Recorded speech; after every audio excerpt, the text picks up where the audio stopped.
ससुर को मरे हुए मात्र 12 दिन हुए थे। कितने दिन? मात्र 12।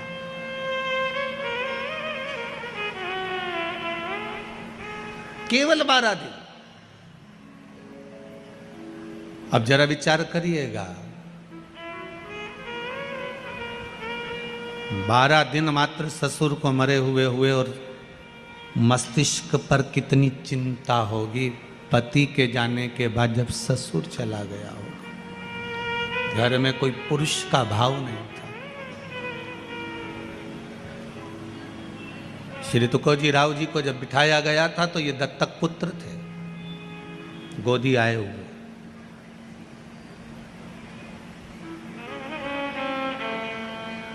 कितनी चिंता होगी। आप कहते हो गुरुजी हम बड़े दुखी हैं, हम बड़े तकलीफ में, पर भगवान से निवेदन करना कि आप बहुत सुखी हैं। दुनिया के कई लोग ऐसे हैं जो पलंग पर पड़े हुए हैं और मौत को मांग रहे हैं कि हमें मृत्यु आ जाए, और भगवान मौत भी नहीं दे रहा। दुनिया के कई लोग ऐसे हैं जो शरीर से ऐसे हो गए कि भगवान से कह रहे हैं अब उठा ले, अब बनता नहीं है, तो भी भगवान मृत्यु तक नहीं। कम से कम आप पर मेरे देव अधिदेव महादेव की कृपा है जो आप अपने पांव से चलकर शिव कथा तक आए हो। ये शंकर ही तो करुणा करा है।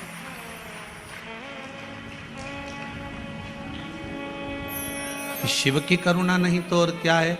इतना बड़ा डूम लगाया, वहां तक भर गए, यहां से लेके वहां तक भर गए। यहाँ तैयारी हो रही थी, अब इनके सोचने में पड़ेगा, अब इनको बिठाएं का भी तो बांसी लगा है, वो में ही फंसा पड़ा है। तो ये व्यवस्था है। शिव बुलाया है आपको, किसी बुलाया किसी ने नहीं। शंकर सुनाने वाला है। वो तो मेंदोला जी सीहोर पहुँचे और बाबा ने कृपा कर कर कथा दी है। शंकर ही लेने गए थे शंकर की कथा को, इसलिए हो रही है, बाबा करा रहा है।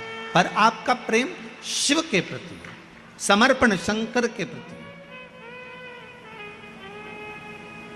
अकेली पड़ गई मां हिल्या।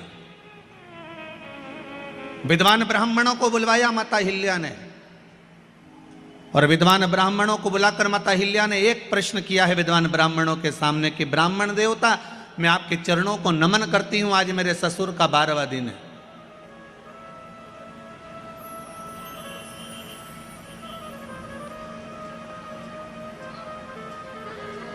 अब राजघराने को मुझे संभालना पड़ेगा, पर मैं जानती हूं कि मैं इस काबिल नहीं हूं। मैं जानती हूं मैं इस काबिल नहीं हूं। गुरुजन के सामने, ब्राह्मण जन के सामने, बड़े बुजुर्गों के सामने कभी मत कहना कि मैं बहुत कुछ जानता हूं।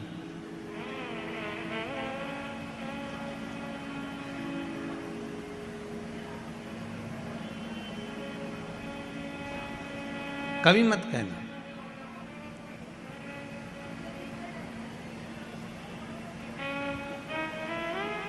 गुरुजन के सामने शून्य बनकर जाना कि मुझे कुछ नहीं आता। घर के बड़ों के सामने जाना तो शून्य बनकर जाना कि मुझे कुछ नहीं आता। जो ज्यादा समझदार बनकर जाता है ना, सबसे ज्यादा काम उसी को संभालना पड़ता है। घर में 2 तरह की बहू होती है, एक समझदार, एक पगली। आप उसमें से कौन सी हो हमको नहीं मालूम, पर कल कथा में हमने कहा था कि जितने भी बेटे हैं सब पागल ही हैं, तो पगली बहू हो गए। 2 तरह की बहू होती है घर में, एक समझदार, एक पगली।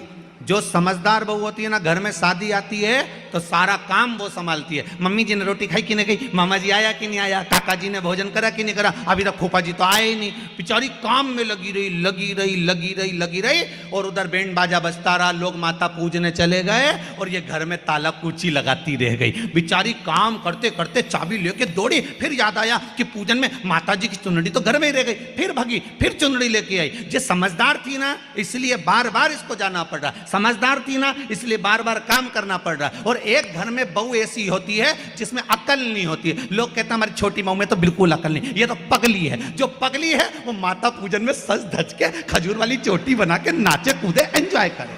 सबसे ज्यादा एंजॉय वो ही करती है जो पगली होती है।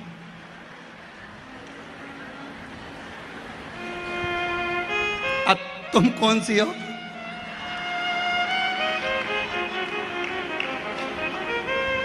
जो ज्यादा समझदार होता है उसको सारा काम करना पड़ता है, और जो पगली होती है सबसे पहले, जो समझदार बहू बेचारी काम में लगी रहे, मेहंदी लगाने तक की फुर्सत नहीं। और जो पगली वो सबसे पहले तो मेहंदी वाली भी कहे यहीं तक लगा दूं जीजी,